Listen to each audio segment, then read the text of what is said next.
बिस्मिल्लाहिर्रहमानिर्रहीम। Health partner TV देखने वाला तमाम मौजूद नाज़रीन मोहतरम को मेरी तरफ से अस्सलाम वालेकुम। उम्मीद करता हूँ आप खैरियत से होंगे। अल्हम्दुलिल्लाह आपकी दुआओं से, अल्लाह पाक करम से मैं भी ठीक हूँ।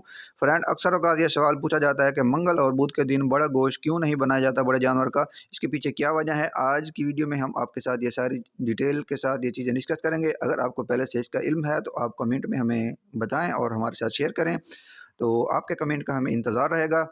तो फ्रेंड, हफ्ते में हम सारा दिन गोश्त जो है बड़ा हमें मैसर होता है। सिर्फ 2 दिन मंगल और बुध के दिन ये मुत्तफ़िका फ़ैसला है, क्यों नहीं बनाया जाता, इसके पीछे क्या वजह है, क्या रीज़न है। आज की वीडियो में हम आपको ये डिटेल के साथ बताएंगे और इसका जो मकसद है वो भी हम आपके साथ बताएंगे। बहुत ही ज़बरदस्त सा मकसद है। उससे पहले अगर आप हमारे चैनल पर न्यू हैं तो चैनल को सब्सक्राइब करें और वीडियो अच्छी लगे तो वीडियो को लाइक करें और साथ में दिए गए बेल आइकन को ज़रूर प्रेस करें ताकि हमारी आने वाली हर वीडियो का नोटिफिकेशन आपको बर वक्त मिलता रहे। फ्रेंड, ये मुत्तफ़िका फ़ैसला है कि अगर हम 2 दिन गोश्त की छुट्टी करते हैं, यानी कि बड़े जानवर ज़िबा नहीं करते, तो बहुत से जानवरों की जो तादाद है वो हम बचा सकते हैं। हमारे जानवर जो हैं वो काफ़ी तादाद में बच सकते हैं। सिर्फ़ और सिर्फ ये वजह है, इसके अलावा और कोई वजह नहीं है। ये मुत्तफ़िका फ़ैसला है कि अगर 2 दिन हम ज़िबा नहीं करेंगे तो काफ़ी सारे जानवरों की तादाद जो है हम बचा सकते हैं। उम्मीद करता हूँ आज की शेयरिंग आपको अच्छी लगी होगी। मिलते हैं नेक्स्ट वीडियो में, तब तक के लिए दीजिए इजाज़त। अल्लाह हाफ़िज़।